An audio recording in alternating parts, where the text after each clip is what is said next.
Welcome back readers. उम्मीद है आप जहाँ कहीं होंगे खैर खैरियत से होंगे और अपनी लाइफ को एंजॉय कर रहे होंगे। आज आपके लिए इस नावल की किस्त लेकर आई हूँ। नावल इश्क महरम की किस्त नंबर 17। ये किस्त थोड़ी मुख्तसर ज़रूर होगी क्योंकि टाइम की कमी के पेश नज़र थोड़ी मसरूफियत थी मेरी, जिसकी वजह से मैं आपके लिए चने मुख्तसर ही सही आपके इंटरेस्ट के लिए मैं ज़रूर अपलोड कर रही हूँ। और मैं पूरी कोशिश करूँगी कि आपके लिए मैं डेली एपिसोड अपलोड कर दिया करूँ। और अगर आपको ये पसंद आए तो कमेंट सेक्शन में अपने कमेंट से ज़रूर आगाह करें। अगर आपने चैनल को लाइक और सब्सक्राइब नहीं किया तो प्लीज़ सब्सक्राइब भी कर लें, लाइक भी करें, इस चैनल के लिंक को शेयर भी करें और बेल नोटिफिकेशन आइकन को भी ज़रूर प्रेस कर लें। चलें जी, बढ़ते हैं अपने नावल की जानिब। उसकी आंखों के गोशे भीग चुके थे और सब्ज़ गाल रुत जगह से सुर्ख हो रहे थे। पूरा जोड़ जोड़ सख्त ठेस के वजह बुरी तरह से लरस रहा था।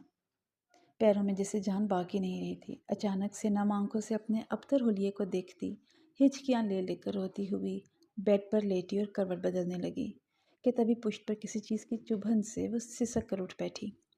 आप? वो पहले से ही अपने पूरे वजूद पर दर्द से बेहाल थी। अब इस नए दर्द पर वो खामोशी से रोकर उस चुभन वाली जगह को छूने के लिए अपना एक हाथ अपनी पुश्त की जानिब ले जाने लगी। तभी पीछे से उस कल रात वाले मानूस लम्स पर, जो वो अब तक अपने पूरे अंग अंग में महसूस कर सकती थी, बुरी तरह से डर कर तेज़ी से पीछे मुड़ी तो उसको शर्टलेस अपने बिल्कुल पीछे देखकर खौफ के मारे साकत होकर रह गई। रो क्यों रही हो? उसकी आंखों में नमी देखकर वो परेशानी से उसका रुख अपनी जानिब करता पूछने लगा। वो उसकी बात पर सिसकी, अपनी बेबसी पर। वो भीगे कमदार पलकों को रुखसारों पर गिराए नम आवाज़ में बोली। तो फ़रग़ाम सुल्तान उसकी नम पलकों पे लब रख था। उसके पूरे वजूद में कपकपी दौड़ा गया। कैसी बेबसी? उससे दूर होता हुआ वो हैरानी से उससे पूछने लगा। अपने डर और खामोशी की वो आंखों को ऊपर उठाकर बोली, व्हाट? तुम शौक बना रही हो?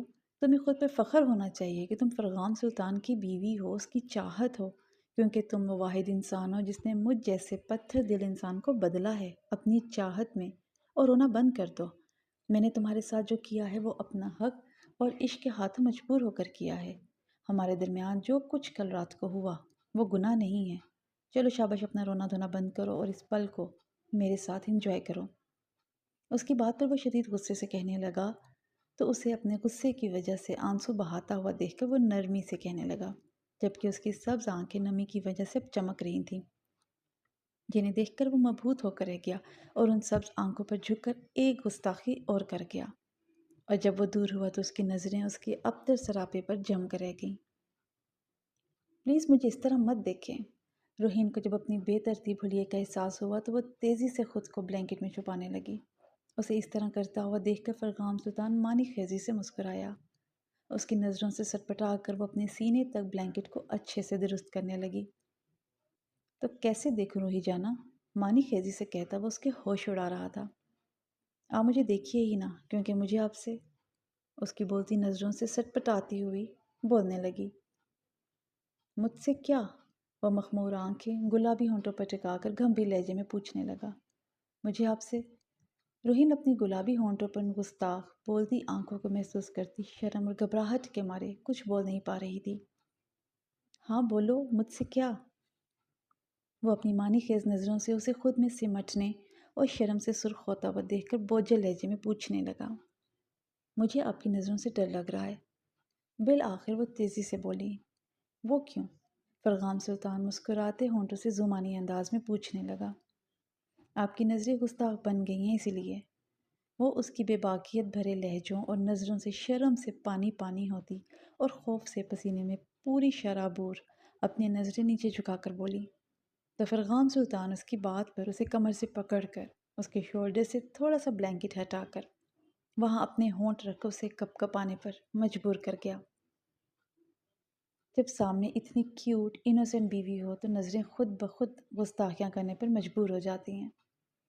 शोल्डर पर से अपने लब हटाता खुमार आलूद लहजे में कहता वो अचानक से उसे पीछे तकिए पर गिराकर खुद उसकी गर्दन पर झुककर अपना अकीदत भरा लम्स छोड़ने लगा। आप इतने बदल क्यों गए हैं? वो उसकी गुस्ताखियों से डरती हुई तड़प कर बोली। फ़रग़ाम सुल्तान सर ऊपर उठाकर सुरमई नशीली आंखों को सब्ज़ आंखों में डाले اس کی سیب کی طرح سرخ ہوتے ہوئے چہرے کو دیکھنے لگا۔ تم اتنی پیاری کیوں لگنے لگی ہو؟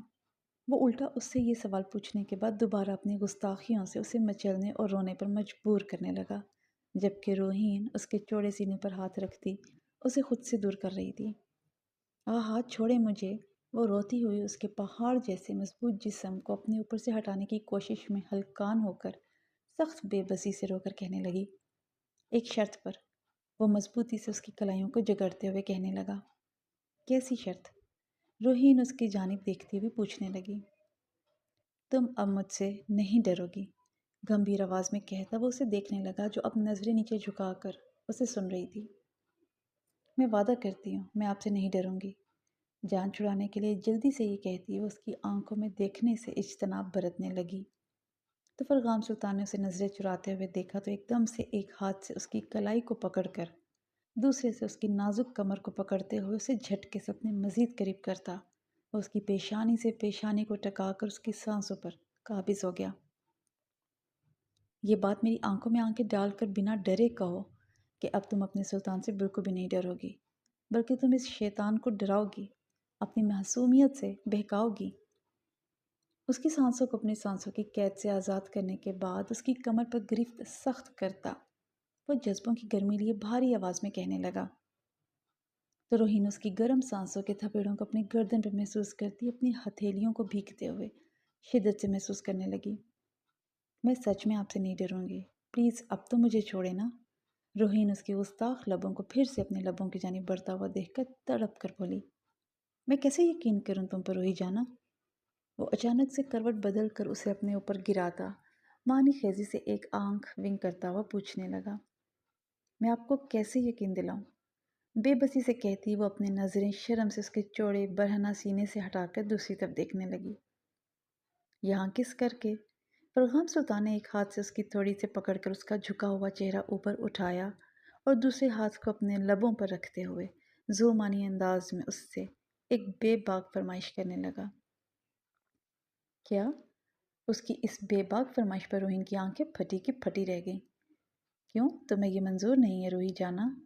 تو پھر ٹھیک ہے، میں تمہیں آج بھی نہیں چھوڑوں گا اور اس روم میں صبح سے رات تک تمہیں چاہتا رہوں گا۔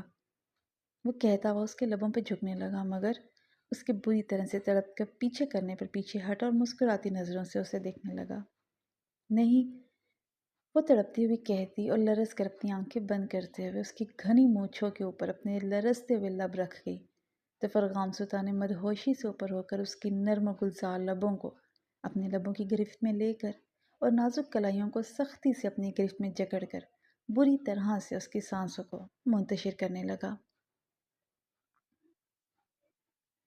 رنیم، یہ آج سے ہمارا گھر ہے۔